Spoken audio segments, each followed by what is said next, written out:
Développement de l'autoroute Abidjan-Lagos. Pour leur 10e réunion tournante, l'agenda est bien chargé. Point de la signature des différents accords de prêts et de dons par les États membres. Revue des procédures et conditions préalables au premier décaissement de ces prêts et dons.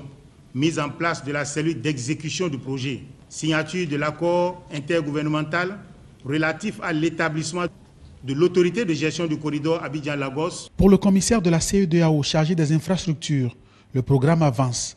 De la dernière rencontre à la réunion de Cotonou, beaucoup de choses ont été faites. Les actions suivantes ont été mises en œuvre.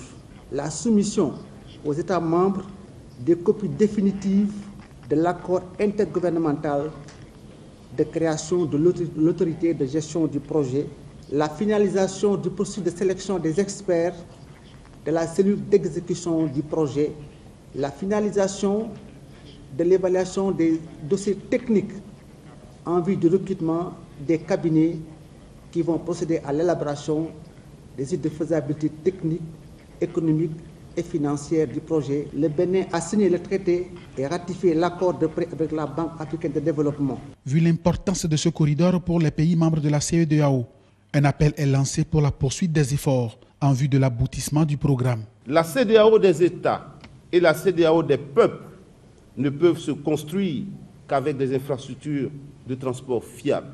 Pensons donc à nos populations et trouvons des solutions pour faire avancer notre projet qui constituera, à n'en point douter, un véritable levier économique de la sous-région et aidera comme modèle à la réalisation d'autres corridors autoroutiers. Les experts et les ministres s'accordent sur les avantages qui découleront de la réalisation de ce programme. La mise en œuvre de cet ambitieux programme contribuera à la réduction de la durée du temps de parcours entre nos capitales, les coûts d'exploitation des véhicules, l'allègement des procédures administratives le long du corridor, j'en passe et les meilleurs. Il reste à désigner le pays qui abritera le siège de l'autorité de gestion du corridor, un siège convoité par le Bénin et la Côte d'Ivoire.